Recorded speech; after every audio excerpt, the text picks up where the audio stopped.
जय श्री राम दोस्तों, स्वागत है आपका आज की वॉक पे चर्चा में, जहां देश दीपावली, लक्ष्मी, सत्य की जीत, अंधेरे का जाना का जश्न मना रहे हैं, वहीं हमें न्यूज़ आती हैं भ्रष्टाचार को लेकर। एक डीआईजी के पास करोड़ों रुपए की संपत्ति, कैश, घड़ियां, बंगले, गाड़ियां बरामद होती हैं। एक एनएचआई के ऑफिसर के पास बरामद होती हैं। जजेस के घर में नोटों के बंडल जलते हैं और सिस्टम को कोई फर्क नहीं पड़ता है। पूरे सिस्टम को भ्रष्टाचार जो है, जो सरकारी तंत्र में है, वो देश के लिए आतंकवाद से, जातिवाद से, रिजर्वेशन से, हर चीज से बड़ा खतरा है। अनार्की से बड़ा खतरा है, क्योंकि भ्रष्टाचार ही इन सब को फीड करता है। ये मैं बार बार बोलता हूं। एक पंजाब के आईपीएस ने अगर अपने पास उसके 10 करोड़ कैश निकला है, तो यकीन मानिए 100 करोड़ की लूट हुई है। जो मंत्रियों तक पैसा गया है, बाकी अफसरों में बटा है। और ये लूट पूरे देश में गुना कर लीजिए आप 10,000 गुना, तो आप यकीन मानिए देश में कम से कम 10 लाख करोड़ की इकोनॉमी है भ्रष्ट पैसे की। ये तब जब नोटबंदी हो चुकी है। सरकार इस पर कड़ी कार्रवाई क्यों नहीं कर रही है, समझ से परे है।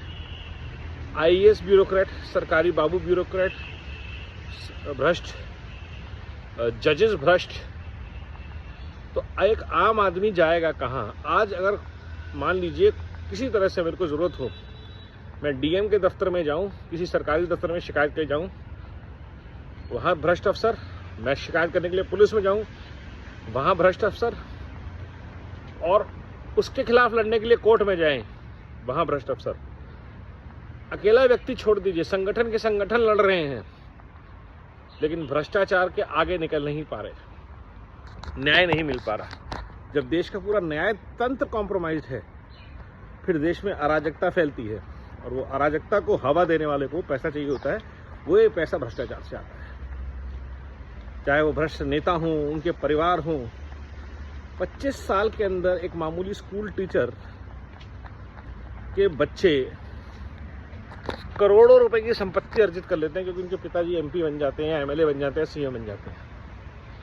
और ये देश सिर्फ यूपी और बिहार की बात नहीं है, तमिलनाडु का हाल देख लीजिए आप, महाराष्ट्र का हाल देख लीजिए, कर्नाटक का हाल देख लीजिए, बंगाल का हाल देख लीजिए, किसी राज्य को, हिमाचल का हाल देख लीजिए, जहां सरकार के पास देने के लिए पैसे नहीं हैं, लेकिन एमपीज और एमएलएज और मिनिस्टर्स की 24% इंक्रीमेंट हो गई सैलरी। तो सरकार जब अपने पैसे को लेके, अपने भ्रष्ट तंत्र के पैसे को लेके, भ्रष्टाचार को लेके सख्त नहीं है और रेवड़ियां बांटना शुरू कर देती है, और फिर लोगों का मुंह बंद करने के लिए आपको दी जाती हैं रेवड़ियां। 500 रुपये किसान को, बहना लाडली, ताकि अराजकता ना फैले, सबको मिल बांट के खाओ। और वो पैसा किसका है? किसका पैसा है जो सरकार बांट रही है? ये देश का पैसा है। सरकार देश को खोखला कर रही है अंदर से ऐसी चीजें बांट के, क्योंकि भ्रष्टाचार के खिलाफ एक्शन नहीं ले पा रही सरकार, इसलिए। और ये हर सरकार का है। अगर नरेंद्र मोदी जी और योगी जी के राज में भ्रष्टाचार कंट्रोल में नहीं आ रहा, तो सेफ्टी की बात करना, या आतंकवाद के खिलाफ एक्शन की बात करना, या जिहाद के खिलाफ एक्शन की बात करना, सब बेमानी है। क्यों? क्योंकि आज जो बंदा 10 साल में एमबीबीएस पास नहीं कर पाया, वो एमडी बन जाता है, क्योंकि वो रिजर्व कैटेगरी से है। और ऐसे हजारों डॉक्टर्स को कोर्ट अलाउ करते हैं डॉक्टर बनना, जो आपका इलाज करेंगे, जो दवाइयों पास करेंगे।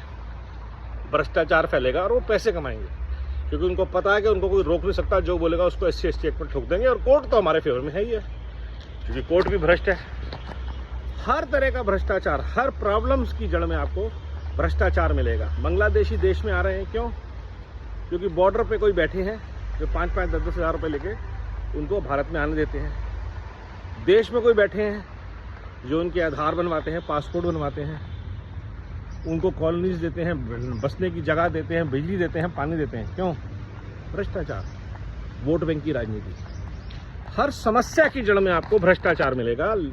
इसलिए जब तक सरकार संगठित तरीके से भ्रष्टाचार के खिलाफ एक्शन नहीं लेती, ईडी है, सीबीआई है, सीवीसी है, ये सारी बॉडीज को मिलके फाइनेंस मिनिस्ट्री के साथ एक प्लान बनाना चाहिए और पूरी ताकत से लगना चाहिए हर तरह के भ्रष्टाचार के खिलाफ, खास तौर पे IAS, IPS, bureaucrats, judiciary, politicians, इन 3 पिलर्स में है। इसमें मीडिया भी इन्वॉल्व, लेकिन वो सिस्टम से बाहर है।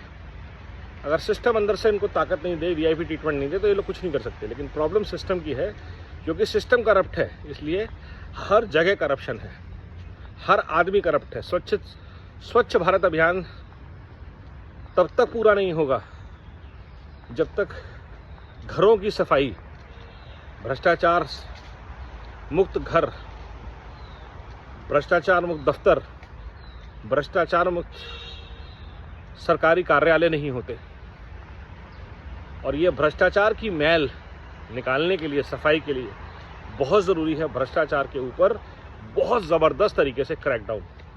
ये मैं अपील करते हुए करीब मेरे को 7 से 8 साल हो चुके हैं।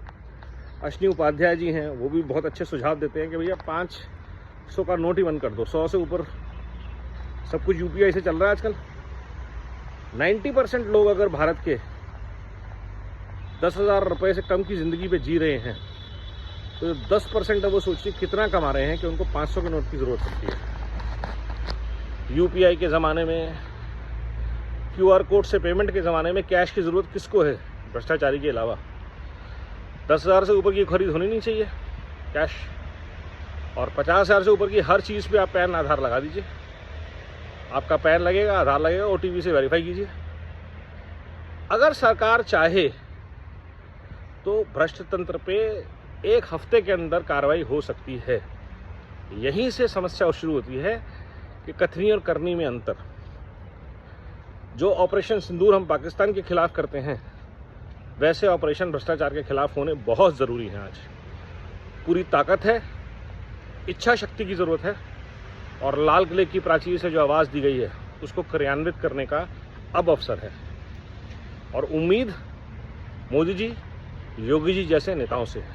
नमो भारत, वंदे मातरम, जय हिंद।